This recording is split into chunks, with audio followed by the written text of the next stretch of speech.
आज हम BA part second का फर्स्ट प्रश्न पत्र टेक्सटाइल के बारे में जानकारी हासिल करेंगे। टेक्सटाइल केमिस्ट्री में ये एक पाठ है भारतीय कढ़ाई कला, इंडियन एम्ब्रॉयडरी। हमारे भारतीय उसमें कढ़ाई कला बहुत ही मशहूर है और तरह तरह की हमारे यहाँ कढ़ाई कला होती हैं, जैसे कश्मीर की कढ़ाई, फुलकारी पंजाब की, बंगाल की कांथा, उत्तर प्रदेश की चिकनकारी, गुजरात की सिंधी कढ़ाई, सौराष्ट्र वगैरह की कढ़ाई, राजस्थान की कढ़ाई, कर्नाटक की कसूरी कढ़ाई, लूम की कढ़ाई, आसाम की, मणिपुर की कढ़ाई, नीलगिरी की कढ़ाई तमिलनाडु की, और जरदोजी और जरी की कढ़ाई। ये सब हम लोग कढ़ाई कला हमारे यहाँ पूरे देश में अलग अलग जगहों पर अलग अलग तरीके की कढ़ाई कला होती है और हम उसको उपयोग में लाते हैं। शादी ब्याह के लिए अलग होती है, हमारी शॉल्स वगैरह के लिए स्वेटर पे कढ़ाई, हमारे कपड़ों पे कढ़ाई अलग अलग तरीके से होती है। तो सबसे पहले हम पढ़ते हैं कश्मीरी कढ़ाई कला। कश्मीरी कढ़ाई कला सबसे सीधी सरल साटिन स्टिच, उल्टी बखिया, हरिंगबोन स्टिच, चेन स्टिच वगैरह से बनती है, जो कि बहुत साधारण और सरलता के हैं। इसके साथ में इन पे जो मोटिव डाले जाते हैं वो पक्षी के, झील के, पर्वत के, यानी प्राकृतिक मोटिव होते हैं इनमें। इसमें तरह तरह की शॉल्स बनाई जाती हैं, जैसे पश्मीना की शॉल। ये एशिया में एक बकरी पाई जाती है, पहाड़ी बकरी, उसके रेशों से बनती है और बहुत ही हल्की और गर्म होती है ये। इसी तरीके से दुशाला में हम ऐसी कढ़ाई करते हैं जो पीछे की तरफ दिखती नहीं है टाका। फिर दो रखा शॉल्स वो हैं जिनमें कि ऐसा प्रतीत होता है कि हमने लूम पर इसकी बुनाई करी है। कढ़ाई दोनों तरफ होती है और ऐसा लगता है कि ये लूम से करा गया है। कासेवा ये शॉल जो हैं चौकोर होती हैं और इसमें ट्विल बुनाई से आकर्षक डिज़ाइंस बनाते हैं हम लोग। जामवर, इसमें फूल पत्ती का डिज़ाइन बना हुआ होता है और बॉर्डर जो है वो ब्रोकेट का होता है। सिल्क का उपयोग भी इसमें किया जाता है और कई बार शाल का, शिकार का चित्रण वगैरह भी करते हैं अपन। फिर कश्मीर की इसमें विविधता ये है कि ये डोरिया, रफूगिरी, झलक, डोजी ये बहुत ही मशहूर हैं और इसके साथ में इन पे जो रंग यूज़ करते हैं वो हैं सफ़ेद, हरा, बैगनी, नीला, पीला, काला और नारंगी और नीला बैगनी रंग भी काम में लिया जाता है। और जितने भी प्राकृतिक नमूने हैं, पक्षी, वुडपेकर, किंगफिशर, फूलों में इरिस, लोटस, लिली, टुलिप या अंगूर, बादाम, चेरी, केला आदि के नमूने भी इसमें लगा देते हैं और चिनार की पत्ती और तितली की डिज़ाइन भी इसमें लगाई जाती है। कश्मीर के नमदे और कालीन भी बहुत प्रसिद्ध हैं। उनमें chain stitch, satin stitch, cross भराई से तैयार किया जाता है।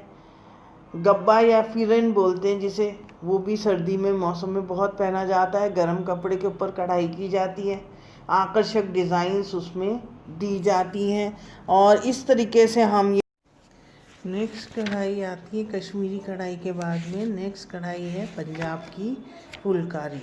फुलकारी जो है वो दो तरीके से होती है और इसमें जो कपड़े को लिया जाता है वो खद्दर का कपड़ा लेते हैं और इसमें सिल्क के धागे का पट्ट भी बनाते हैं। छोटा सा पोर्शन मतलब सिल्क के धागे का बनता है और ये इसमें हरदम ज्योमेट्रिकल डिज़ाइंस लेते हैं। पंजाब की कढ़ाई दो प्रकार की होती है, उसके नाम है फुलकारी और बाग। फुलकारी जो है वो इसमें विवाह वगैरह के अक्सर अवसर पे पहनी जाती है और चारों ओर बॉर्डर होता है और बीच का भाग खुला होता है। एक होती है चौबे, एक होती है शीशेदार फुलकारी, उसमें मिरर्स वगैरह लगाए जाते हैं, कांच वाले टाके लगाए जाते हैं और उनसे कढ़ाई की जाती है। साटिन वगैरह स्टिच को यूज़ किया जाता है। तीसरी है कच्छ की फुलकारी। कच्छ की फुलकारी में फूल पत्ती वगैरह के डिज़ाइंस डाले जाते हैं, हाथी मोर तोते की आकृति बनाई जाती है और इनमें चेन और हेरिंगबोन स्टिच ज़्यादा इस्तेमाल की जाती है। फिर बाग की कढ़ाई। इसमें बाग की कढ़ाई में जब पूरे वस्त्र को भर दिया जाता है तो बाग की संज्ञा दी जाती है और उसमें सबसे पहली है घूंघट बाग। इसमें आगे की तरफ सर को ढकते हैं, अग्रभाग को, और इसलिए घूंघट बाग कहा गया है इसे। रेशमी शीशा। रेशमी शीशा में सफ़ेद धागे से सफ़ेद वस्त्र पर कढ़ाई की जाती है और वो शीशे के समान प्रतीत होता है, इसलिए रेशमी शीशा कहते हैं। सतरंगा, उसमें 7 कलर्स यूज़ होते हैं। धूप छाँव, इसमें अंधेरे और रोशनी का प्रभाव डालते हैं। चांदरानी बाग, इसमें नीले आकाश के समान दिखता है और इसमें धनिया और ये बकरी और बाघ और काकरी और बाघ, इन सब के जो चित्र लगाते हैं उन्हीं के नामों के अनुसार हम उनका नामकरण कर देते हैं। नेक्स्ट कढ़ाई आती है बंगाल की कांथा। बंगाल की कांथा हरदम क्विल्टिंग वगैरह पे की जाती है और क्विल्टिंग मतलब 2 कपड़ों के बीच में स्पंज डालकर और उसको कच्चे डोरे से इसको हम कच्चा टाका लगा देते हैं और उससे क्या होता है, उसमें तरह तरह की मछलियों के चित्रण और ऐसे ऐसे चित्र वगैरह डालते हैं। और दूसरी जो कढ़ाई की जाती है कांथा की, वो मलमल पे की जाती है और इसमें भी अलग अलग डिज़ाइंस दिए जाते हैं और लहंगा, दुपट्टा, मेजपोश, स्कार्फ आदि बनाए जाते हैं। और कई बार पुराने जो कपड़े होते हैं उनकी भी, पुरानी नरम साड़ियों को भी लेकर और कच्चे टाके से जोड़ा जाता है और रनिंग स्टिच से करते हैं कच्चे टाके से। और सफ़ेद वस्त्र काम में लिया जाता है ज़्यादातर। टसर सिल्क वगैरह के रेशे को यूज़ किया जाता है और इसमें स्टैम्प स्टिच और उल्टा बखिया और इस तरीके से ज़्यादा यूज़ किए जाते हैं और एप्लीक वर्क भी काम में लिया जाता है इसमें। और कांथा जो होती है लैम्प कांथा, इसमें मोटा क्विल्ट वस्त्र होता है जो कि कोट की तरह हम पहनते हैं उसे, और सर्दी में किया जाता है। और इनमें एक खासियत है कि सब ज्योमेट्रिकल डिज़ाइंस ही रखते हैं, रेखीय डिज़ाइंस लिए जाते हैं। सरफनी कांथा वो क्विल्टेड होता है पर वो पतला चादर के रूप में होता है। बेटन, इसमें पुस्तक आदि के रूप में काम में लाया जाता है और ये चौकोर टुकड़ा होता है और मध्य भाग बॉर्डर पर डिज़ाइन होता है इसके।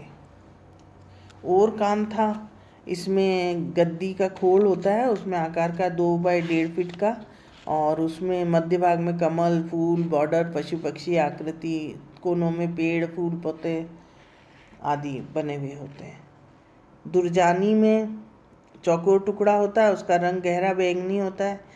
ये रुमाल के 3 कोनों को मध्य में एक करके बांध दिया जाता है और ये लिफाफे के समान दिखाई देता है। फिर सजनी। सजनी जो है वो चारों ओर बॉर्डर होते हैं और मध्य भाग में भगवान की फ़ोटो वगैरह कोई बनाई जाती है, चित्रण करते हैं उसका। फिर आती है आपकी उत्तर प्रदेश की चिकनकारी। चिकनकारी जो है ये रेशम वस्त्रों पे किया जाता है, रेशम धागों से किया जाता है। ज़्यादातर श्वेत वस्त्र यूज़ किए जाते हैं। चिकनकारी के विभिन्न प्रकार हैं। टेपची वस्त्र, इसमें सीधी रेखाओं का उपयोग कर फूल पत्तियों के डिज़ाइन बनाए जाते हैं, फिर टाके लगाए जाते हैं और उसमें ज्योमेट्रिकल नमूनों के प्रेरणा के लिए करते हैं यूज़। चावल, फूल, पत्ती, कलियाँ आदि डालते हैं। खटाऊ। खटाऊ जो है वो शैडो वर्क यूज़ करते हैं और इसमें उल्टी ओर से हरिंगबोन टाके और कढ़ाई की जाती है और ऊपर से वो आगे बारीक बारीक टाके पड़ते हैं और ये ज़्यादातर कैलिको वस्त्र और एप्लिक कार्य भी इसमें किया जाता है और इसमें सूक्ष्म टाका लगाया जाता है और इससे आभास हो जाता है, वस्त्र उसमें उभर के आ जाता है। और बखिया जो हैं ये इसमें शैडो कार्य से उल्टी तरफ से हेरिंगबोन टाँके द्वारा सिलाई संपन्न होती है और ऊपरी सतह पर वस्त्र महीन और पारदर्शी होने के कारण नीचे का टाँका स्पष्ट दिखाई नहीं देता है। और डिजाइन की बाहरी रूपरेखा सीधी तरफ से उल्टी बखिया के महीन टाँके द्वारा की जाती है। इस कढ़ाई में विभिन्न प्रकार की फूल पत्तियों का उपयोग करते हैं। फिर मुरी, ये गांठ वाले टाँके होते हैं, चावल जैसे गांठ होते हैं और फूल के बीच का पोर्शन बनाने में काम में ली जाती है और खटाऊ के साथ भी विविधता लाई जाती है।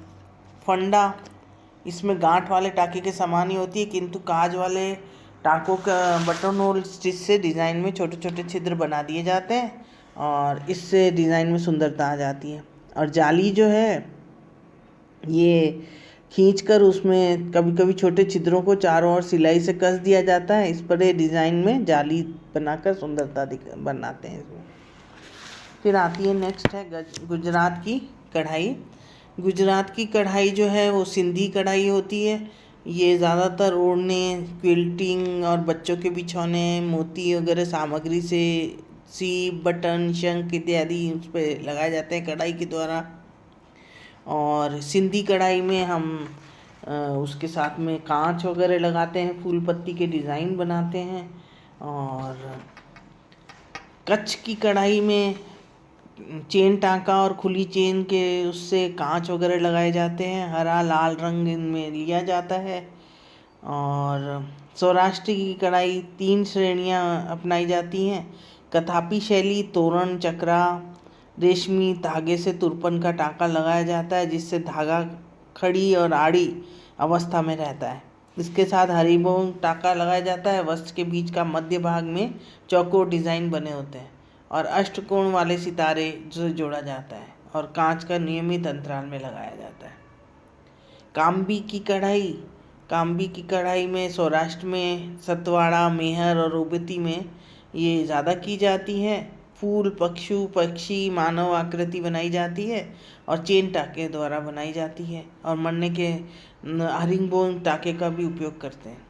और ये चमकीला लाल, हरा, नीला, पीला, भूरे रंग का काम में लेते हैं।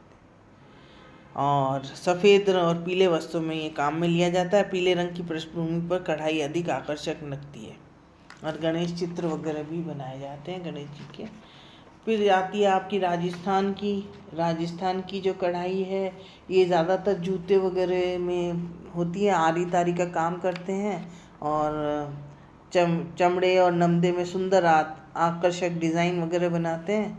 और इसमें शंख, मोती, विभिन्न रंगों के टुकड़े को पैच लगाकर चटकीला बनाते हैं।